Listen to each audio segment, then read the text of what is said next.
Good morning students, कैसे आप सभी। आई होप आप सभी अच्छे होंगे। तो स्टूडेंट्स, आप सभी का स्वागत है वाईफाई स्टडी के यूट्यूब चैनल पर, जो कि अनअकैडमी लर्निंग ऐप का एक पार्ट है।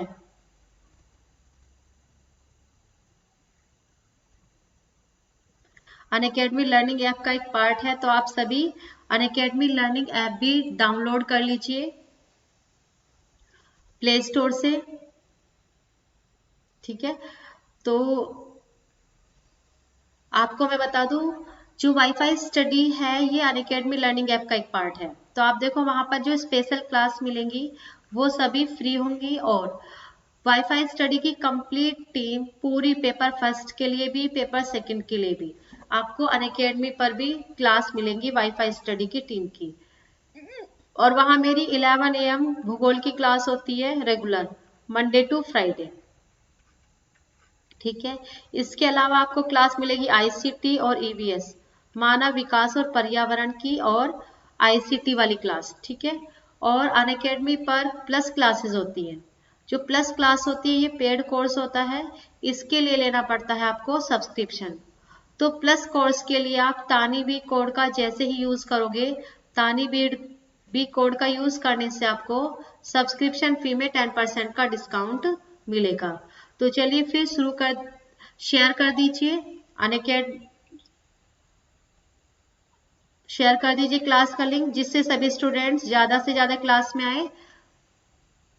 और जैसे कि आपको पता ही है, वाईफाई स्टडी पर मेरी मंडे टू फ्राइडे 10:30 AM पर होती है रिसर्च एप्टीट्यूड की क्लास, अनुसंधान अभिक्षमता।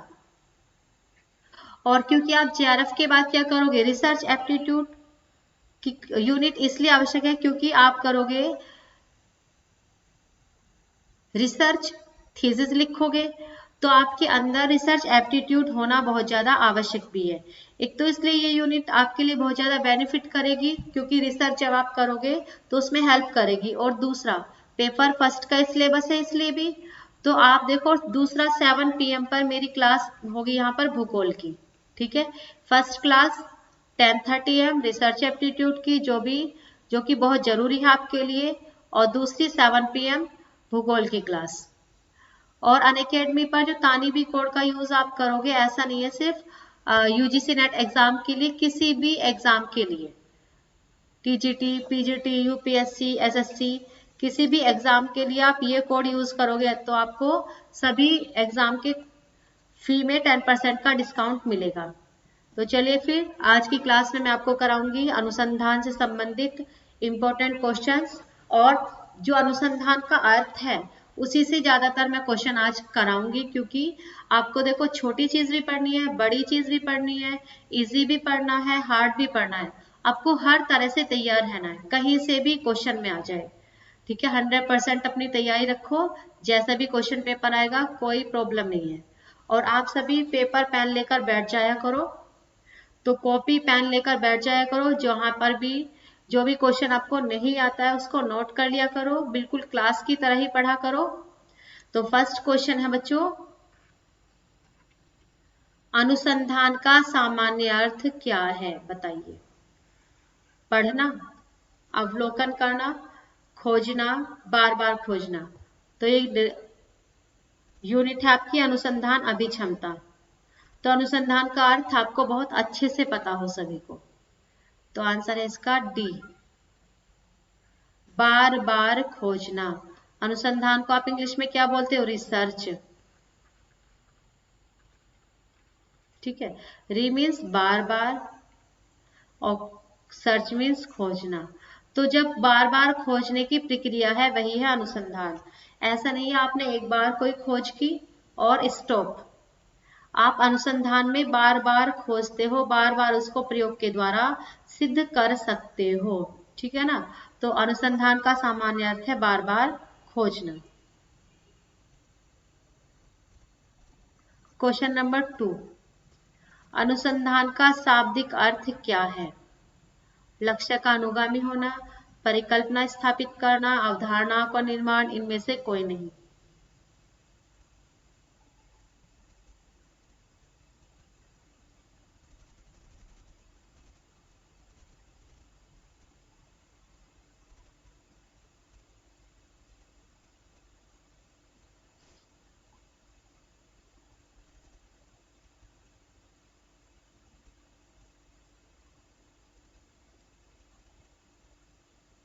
तो क्या है?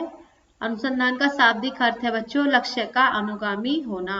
सभी स्टूडेंट्स याद रखेंगे। क्वेश्चन नंबर 3, अनुसंधान से क्या तात्पर्य है? यह एक अवलोकन की विधि है, यह एक उद्देश्यपूर्ण और व्यवस्थित गतिविधि है, यह नए ज्ञान की खोज है, उपरोक्त सभी।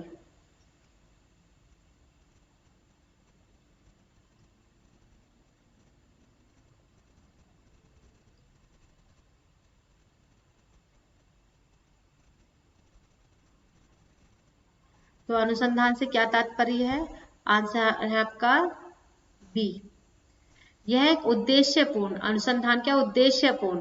बिना उद्देश्य के कोई अनुसंधान कार्य हो ही नहीं सकता। यह उद्देश्यपूर्ण है और व्यवस्थित गतिविधि है, पहले से ही इसकी प्लानिंग की जाती है। क्वेश्चन नंबर 4, अनुसंधान शब्द के अर्थ के संबंध में निम्नलिखित में से कौन सा कथन सत्य है? तो पढ़ लीजिए। अनुसंधान के अर्थ के बारे में 4 पॉइंट दिए हुए हैं। यूजीसी नेट जून 2015 में आया हुआ ये क्वेश्चन है। पहला पॉइंट, अनुसंधान का तात्पर्य किसी समस्या के समाधान का पता लगाने के लिए शुरू की गई व्यवस्थित कार्यकलाप अथवा कार्यकलापों की श्रृंखला से है। 2, यह एक व्यवस्थित, तार्किक और निष्पक्ष प्रक्रिया है जिसमें परिकल्पना का परीक्षण, आंकड़ों का विश्लेषण, सिद्धांतों की व्याख्या और रचना की जांच की जा सकती है। यह सत्य के प्रति बौद्धिक जांच अथवा खोज है, इससे ज्ञान में वृद्धि होती है। तो बताएं, अनुसंधान का शाब्दिक अर्थ के बारे में कौन से कथन सत्य हैं? तो आंसर आपका डी, सभी। तो आप देखो, जो अनुसंधान होगा वो किस लिए? किसी समस्या के समाधान का पता लगाने के लिए ही होता है, और व्यवस्थित कार्यकलाप है या कार्यकलापों की श्रृंखला भी है। और जो अनुसंधान होगा ये व्यवस्थित होगा, तार्किक होगा और निष्पक्ष प्रक्रिया है ये। और इसमें परिकल्पना का परीक्षण भी किया जाएगा, आंकड़ों का विश्लेषण भी, सिद्धांतों की व्याख्या भी और रचना भी की जाती है। और सत्य के प्रति बौद्धिक जांच अथवा खोज है। और अनुसंधान से बच्चों ज्ञान में तो वृद्धि होगी ही, इसलिए आंसर बनता है आपका डी। चारों पॉइंट सही हैं। क्वेश्चन नंबर 5, अनुसंधान शब्द लिया गया है प्राचीन तीरंदाजी कला के आधार पर, मॉडर्न राइफल निशानेबाज के कला के आधार पर। उपरोक्त दोनों ही समानार्थी है तथा प्रश्न में दिए गए पद के अनुकूल है। दोनों ही विषमार्थी है तथा प्रश्न पद से असंबंधित है।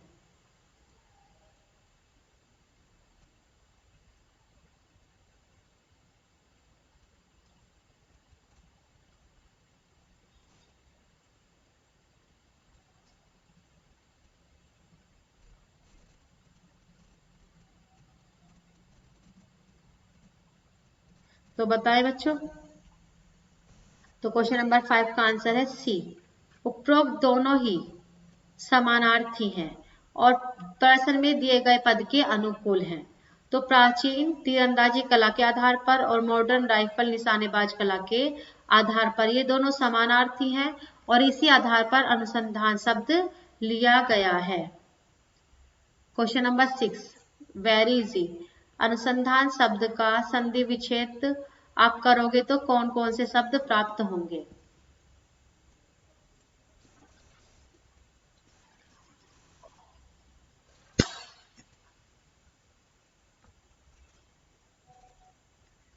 तो आंसर आपका सी, अनु प्लस संधान। अनुसंधान का संधि विच्छेद करने पर 2 शब्द ही आपको प्राप्त होंगे। क्वेश्चन नंबर 7, अनुसंधान सदैव किस संदर्भ में किया जाता है? बताइए। आप रिसर्च करोगे जेआरएफ के बाद, ठीक है, अनुसंधान करोगे, थीसिस लिखोगे, किस लिए लिखोगे? पुराने ज्ञान का सत्यापन, नए ज्ञान की खोज, अवलोकन करना, ये सभी।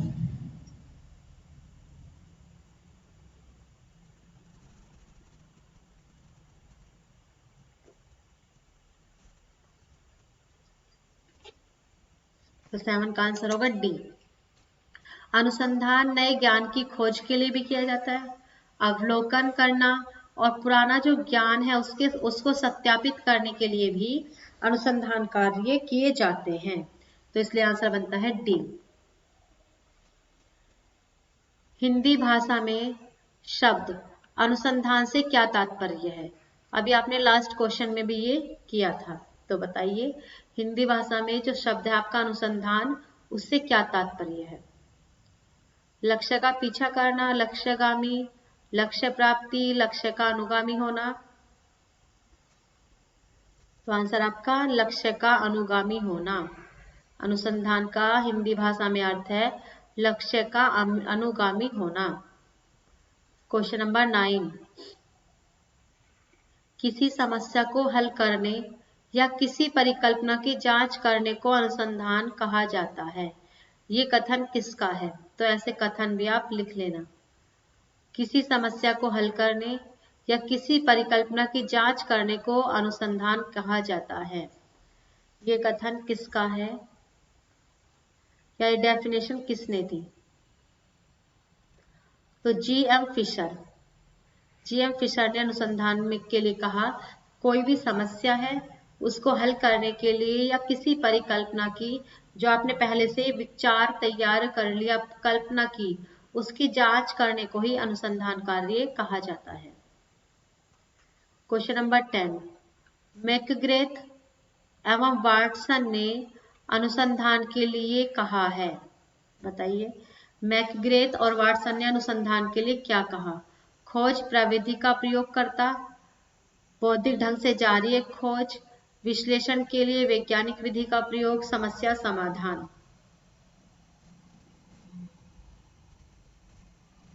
तो आंसर है खोज प्रविधि का प्रयोग करता।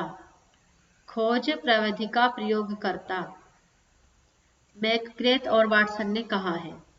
क्वेश्चन नंबर 11, अनुसंधान एक समस्या के प्रति ईमानदारी एवं व्यापक रूप में समझदारी के साथ की गई खोज है। ये अनुसंधान की परिभाषा किसने दी? अनुसंधान कोई समस्या है, समस्या के प्रति ईमानदारी और व्यापक रूप से की गई खोज है। तो ये कथन किसका है? बेस्ट का, कुक, वाटसन, इनमें से कोई नहीं। तो 11 का आंसर है ये परिभाषा दी गई वाटसन के द्वारा। किसके द्वारा? वाटसन के द्वारा। क्वेश्चन नंबर 12, अनुसंधान समस्याओं के अध्ययन की एक विधि है। अनुसंधान समस्याओं के अध्ययन की एक विधि है जहां अनुसंधान में प्रदत्त तथ्यों के द्वारा समस्याओं के हलों की प्राप्ति की जाती है। यह कथन किसका है? बताओ। अनुसंधान समस्याओं के अध्ययन की एक विधि है जहां अनुसंधान में प्रदत्त तथ्यों के द्वारा समस्याओं के हलों की प्राप्ति की जाती है। मुंडो का, वाटसन का, बेस्ट का, कुक का। तो क्वेश्चन नंबर 12 का आंसर आपका ये परिभाषा दी है बेस्ट ने।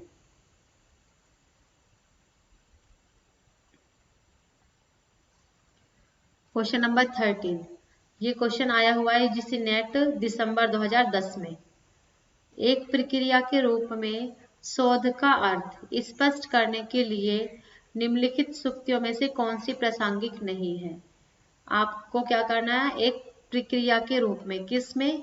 एक प्रक्रिया के रूप में शोध का अर्थ स्पष्ट करने के लिए निम्नलिखित में से कौन सी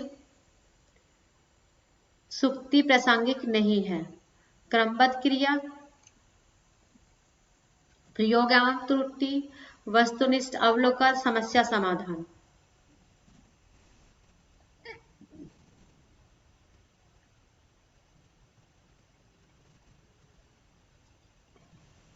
तो बताएं। तो 13 का आंसर है बी, ये प्रासंगिक नहीं है। बल्कि जो प्रक्रिया के रूप में शोध की बात आप करोगे तो शोध कैसा होगा? क्रमबद्ध होगा। बिल्कुल सही, एक क्रमबद्ध प्रक्रिया है शोध। शोध में प्रयोग भी होगा, त्रुटियों को दूर भी किया जाएगा और शोध समस्या के समाधान के लिए ही किया जाता है। याद रखना आप, शोध जो होगा बच्चों वो समस्या के समाधान के लिए किया जाएगा, उसमें वस्तुनिष्ठ अवलोकन जरूरी नहीं है। क्वेश्चन नंबर 14, निम्न में से कौन कौन सी अनुसंधान की विशेषता है? वस्तुनिष्ठता, निश्चयात्मकता, विश्वसनीयता, ये सभी। तो अनुसंधान की कौन सी विशेषताएं हैं? तो आंसर आपका डी। अनुसंधान में वस्तुनिष्ठता होनी आवश्यक है, निश्चयात्मकता होनी आवश्यक है और अनुसंधान में विश्वसनीयता होनी भी आवश्यक है। क्वेश्चन नंबर 15, निम्न में से कौन एक अनुसंधान की विशेषता नहीं है? अनुसंधान निष्क्रिय नहीं है, अनुसंधान समस्या उन्मुख है, अनुसंधान व्यवस्थित होता है, अनुसंधान एक प्रक्रिया नहीं है। तो बताइए कौन सी अनुसंधान की विशेषता नहीं है? नहीं है की बात की जा रही है, तो आंसर आपका डी। देखो अनुसंधान की विशेषता के बारे में ये गलत है। अनुसंधान एक निष्क्रिय नहीं है तो बिल्कुल सही। अनुसंधान क्या है? सक्रिय है। अनुसंधान में सक्रियता पाई जाती है। और अनुसंधान समस्या उन्मुख है, ये भी बिल्कुल ठीक। समस्या के समाधान के लिए ही अनुसंधान कार्य किया जाता है। अनुसंधान व्यवस्थित होता है, बिल्कुल। अनुसंधान में किस टॉपिक पर अनुसंधान कार्य किया जाए, अनुसंधान के लिए कौन सी विधि, किन साधनों का प्रयोग किया जाए, कितने समय में अनुसंधान कार्य किया जाए, तो ये सभी पहले से ही व्यवस्थित होता है। इसलिए अनुसंधान एक व्यवस्थित समस्या है, ना कि अनुसंधान एक प्रक्रिया नहीं है। बिल्कुल गलत। अनुसंधान तो बच्चों एक प्रक्रिया है, व्यवस्थित प्रक्रिया है। तो इसलिए इसका आंसर बनता है डी। क्वेश्चन नंबर 16, अनुसंधान की प्रमुख विशेषता कौन सी है? इनमें से प्रमुख विशेषता, यह अनुभव आधारित चक्रीय प्रक्रिया है, यह तार्किकता से परे होता है, इसमें विश्वसनीयता का अभाव पाया जाता है, यह व्यक्तिनिष्ठ होता है। तो इन चारों में से कौन सी एक अनुसंधान की विशेषता है?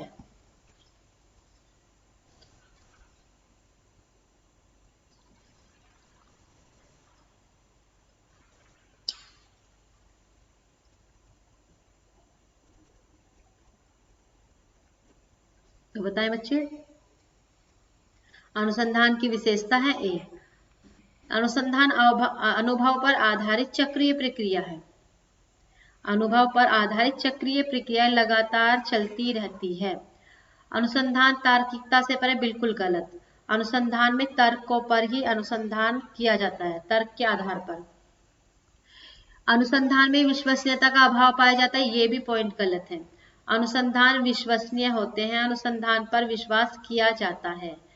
यह व्यक्तिनिष्ठ होता है, बिल्कुल गलत। किसी एक व्यक्ति पर अनुसंधान कार्य नहीं किया जा सकता, बल्कि बहुत सारे व्यक्तियों की आवश्यकता पड़ती है और व्यक्तियों के समूह पर अनुसंधान कार्य अधिक किए जाते हैं।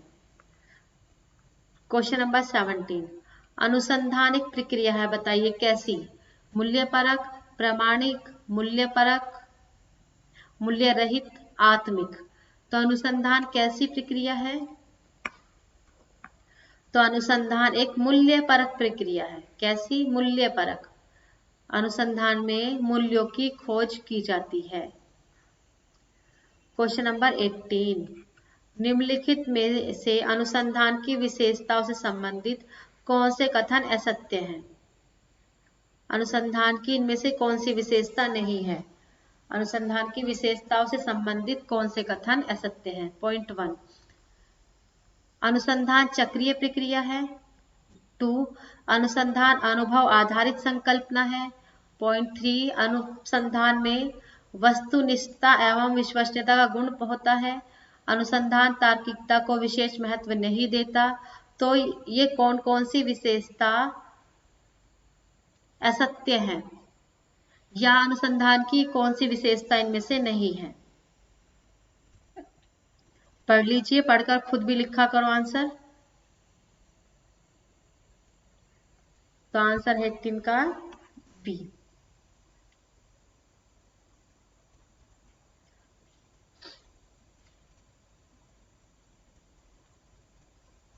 असत्य है 4, अनुसंधान के बारे में। अनुसंधान तार्किकता को विशेष महत्व नहीं देता, ये बिल्कुल गलत है। और ये भी गलत है अनुसंधान, इसलिए आंसर बनता है बी। अनुसंधान अनुभव आधारित संकल्पना गलत। अनुसंधान तो प्रयोगों पर आधारित है, ये सही है। अनुसंधान चक्रीय है, बिल्कुल ठीक। अनुसंधान में वस्तुनिष्ठता होगी और विश्वसनीयता का गुण होगा, ये भी ठीक है। लेकिन ये दोनों असत्य है अनुसंधान की विशेषता के बारे में, तभी आंसर बनता है आपका बी। क्वेश्चन नंबर 19, अनुसंधानकर्ता की गुणवत्ता किस पर निर्भर करती है, बताइए। अनुसंधानकर्ता की गुणवत्ता किस पर निर्भर करेगी? उच्च तकनीक के उपयोग पर, उपलब्ध सुविधाओं पर, शोध प्रविधि में शिक्षण पर, अनुसंधानकर्ता के समर्पण पर। तो अनुसंधानकर्ता की गुणवत्ता किस पर निर्भर करती है? तो किस पर निर्भर करेगी? उपलब्ध सुविधाओं के आधार पर। जितनी ज्यादा सुविधा, जितनी अच्छी टेक्नोलॉजी, जितनी अच्छी विधियां अनुसंधानकर्ता को उपलब्ध होंगी, उतने अच्छे ही अनुसंधान कार्य हो सकते हैं। क्वेश्चन नंबर 20, जब अनुसंधानकर्ता पर बाह्य तत्वों का प्रभाव नहीं होता तो वह अवलोकन कैसा कहलाएगा? जब किसी अनुसंधानकर्ता पर बाह्य तत्वों का प्रभाव नहीं होता है तो वह कैसा अवलोकन कहा जाएगा? पूर्ण नियंत्रित, नियंत्रित, अर्ध नियंत्रित, अनियंत्रित। बाह्य तत्वों का प्रभाव नहीं होगा तो वो कैसा अनुसंधान कार्य कहलाएगा? तो आंसर है पूर्ण नियंत्रित। जब किसी भी अनुसंधानकर्ता पर किसी भी बाहरी तत्व का प्रभाव नहीं पड़ेगा तो वो पूरी तरह से नियंत्रित होगा और अनुसंधान कार्य भी अच्छा होगा। क्वेश्चन नंबर 21, व्यक्तिक अध्ययन पद्धति की विशेषता है, बताइए। व्यक्तिक अध्ययन पद्धति की विशेषता, सूक्ष्म अध्ययन, जटिल अध्ययन, समूल अध्ययन, विस्तृत अध्ययन। इनमें से कौन सी व्यक्तिक अध्ययन की पद्धति की विशेषता है?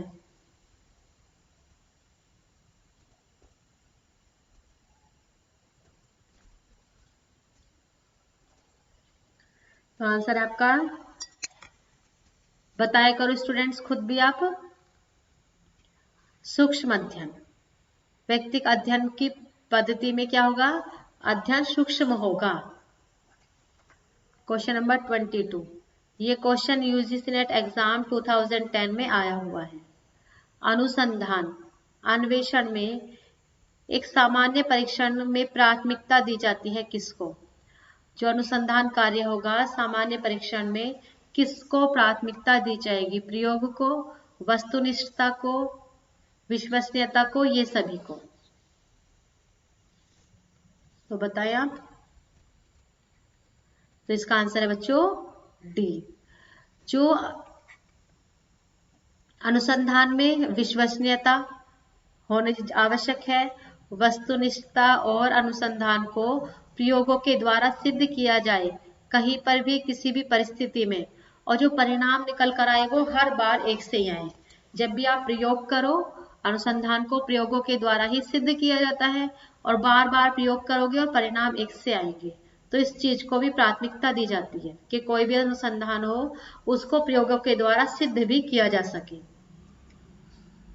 क्वेश्चन नंबर 23, अनुसंधान कार्य करते समय संबंधित अध्ययनों की पुनरावृत्ति महत्वपूर्ण है क्योंकि? जब आप कोई अनुसंधान कार्य करोगे उस समय जो भी अध्ययन आप कर रहे हो उसकी पुनरावृत्ति क्यों महत्वपूर्ण है, बताइए। इसके द्वारा अनावश्यक पुनरावृत्ति या नकल प्रक्रिया से बचा जा सकता है, इसलिए यह विभिन्न अध्ययनों के बीच दूरी व कमी को समझने में सहायता देती है। यह शोधकर्ता को गैर तार्किक निष्कर्ष न निकालने में सहायता करती है। उपरोक्त सभी। तो बताएं, अनुसंधान कार्य करते समय संबंधित अध्ययनों की पुनरावृत्ति क्यों आवश्यक है? क्यों आवश्यक है? आंसर आपका ए। इसके द्वारा क्या होगा? अगर आप बार बार पुनरावृत्ति करोगे तो इसके द्वारा अनावश्यक पुनरावृत्ति या नकल करने की प्रक्रिया से बचा जा सकता है। नकल करने की प्रक्रिया से इस तरह से आप बच सकते हो। क्वेश्चन नंबर 24, एक अनुसंधान की विश्वसनीयता और वैधता उस समय खतरे में पड़ जाएगी जब एक अनुसंधान की विश्वसनीयता और वैधता किस समय खतरे में पड़ सकती है?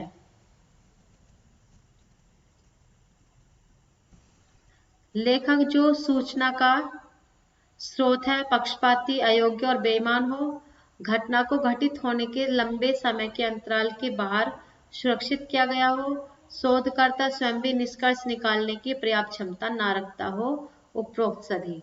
तो बताइए किस समय अनुसंधान की विश्वसनीयता और वैधता खतरे में पड़ेगी?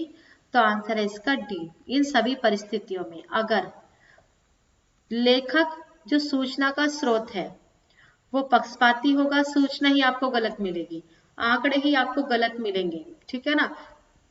तो क्या होगा, अनुसंधान की विश्वसनीयता और वैधता खतरे में पड़ेगी, साथ ही वो अयोग्य हो और बेईमान, और घटना को घटित होने के लंबे समय के अंतराल के बाहर सुरक्षित किया गया हो। घटना कोई घटी और उसके बहुत लंबे समय के बाद आप अनुसंधान कार्य कोई करोगे तो भी उसकी वैधता खतरे में पड़ सकती है। और शोधकर्ता जो खुद ही निष्कर्ष निकालने की उसमें योग्यता ना हो तो भी क्या होगा, अनुसंधान एक अच्छा अनुसंधान कार्य नहीं हो सकता। क्वेश्चन नंबर 25, आप उस अवलोकन को क्या कहेंगे? आप उस अवलोकन को क्या कहेंगे जिसमें अनुसंधानकर्ता अनुसंधान करने से पूर्व योजनाएं बना लेता है? आप उस अवलोकन को क्या कहोगे जिसमें कोई अनुसंधानकर्ता अनुसंधान करने से पूर्व ही योजनाएं बना ले? नियंत्रित अवलोकन, असहभागी अवलोकन, अनियंत्रित अवलोकन, अर्ध सहभागी अवलोकन? तो बताएं।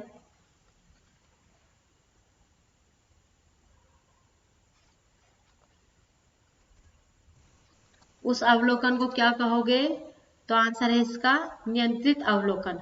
उसने पहले से ही योजना तैयार कर ली, जो भी रिसर्च है और अनुसंधानकर्ता ने पहले से योजनाएं तैयार कर ली हैं, मतलब उसने पहले से अपने आप को नियंत्रित कर चुका है कि सिर्फ इन इन पॉइंट्स पर इन इन तरीके से मुझे क्या करना है, रिसर्च कार्य करना है। तो वो है आपका नियंत्रित अवलोकन। तो स्टूडेंट्स ये थे आपके आज के क्वेश्चन। तो आप सभी रेगुलर प्रैक्टिस कीजिए, और जैसा कि आप जानते हो wifi study UGC Hindi Unacademy learning app का एक पार्ट है। तो आप सभी अनअकैडमी लर्निंग ऐप को प्ले स्टोर से डाउनलोड कर लीजिए। वहां पर भी यूजीसी नेट एग्जाम की जो ये पूरी टीम है, इस पूरी टीम की क्लास आपको अनअकैडमी पर मिलेगी, पेपर फर्स्ट की भी, पेपर सेकंड की भी। और जैसा कि आप जानते ही हैं अनअकैडमी पर आपको 2 टाइप्स की क्लास मिलती है। जो प्लस क्लासेस होती है पेड कोर्स होता है, इसके लिए लेना पड़ता है आपको सब्सक्रिप्शन। तो अनअकैडमी लर्निंग ऐप पर प्लस कोर्स में सब्सक्रिप्शन लेने के लिए आप जैसे ही एक कोड है तानीबी कोड का यूज करोगे तो आपको सब्सक्रिप्शन फी में 10% का डिस्काउंट मिलेगा। और ऐसा नहीं है तानीबी कोड यूज केवल आप यूजीसी नेट एग्जाम के लिए करोगे, किसी भी एग्जाम के लिए यूपीएससी, टीजीटी, पीजीटी, एसएससी, और आपको लेना है अनअकैडमी पर सब्सक्रिप्शन। तो आप हर कोर्स में हर सिलेबस में सब्सक्रिप्शन लेने के लिए आप तानीबी कोड का यूज कर सकते हो। और आप सभी जो क्लास का लिंक है वो सभी शेयर जरूर किया करो, ज्यादा से ज्यादा स्टूडेंट्स क्लास में आए, सभी अच्छे से पढ़ें। Sharing is caring. तो आप ज्यादा से ज्यादा क्लास का लिंक शेयर करेंगे अपने सभी ग्रुप्स में दोस्तों के साथ जो भी यूजीसी नेट एग्जाम की तैयारी कर रहे हैं। और दूसरा जो भी नए स्टूडेंट्स हैं, सभी नए स्टूडेंट्स क्लास चैनल को सब्सक्राइब कर लेंगे। सब्सक्राइब करोगे, बेल आइकन प्रेस करोगे, तभी आपको क्लास का नोटिफिकेशन रेगुलर टाइम से मिलेगा। फिर स्टूडेंट्स बोलते हैं मैम क्लास का नोटिफिकेशन नहीं मिलता। तो अच्छे से पढ़ते रहो, रेगुलर पढ़ो, वाईफाई स्टडी के साथ भी पढ़ो और अनअकैडमी के साथ भी पढ़ो। सबसे अच्छा इन्वेस्टमेंट है बच्चों एजुकेशन। तो अपने टाइम का अपना ज्यादा से ज्यादा इन्वेस्ट कीजिए आप वाईफाई स्टडी के साथ, अनअकैडमी के साथ। तो पढ़ते रहिए और आगे बढ़ते रहिए। सफलता का कोई शॉर्टकट नहीं है, पूरा टाइम देना पड़ेगा आपको अनअकैडमी के साथ भी, वाईफाई स्टडी के साथ भी, तभी आपका जेआरएफ क्लियर होगा। और अब 2021 का टारगेट रखते हुए वाईफाई स्टडी की टीम आपको पढ़ाएंगी ताकि बच्चों का 21 में ही टारगेट क्लियर हो जेआरएफ, जो भी नए स्टूडेंट हैं। अगेन सभी के लिए गुड लक, मिलते हैं फिर नेक्स्ट क्लास में।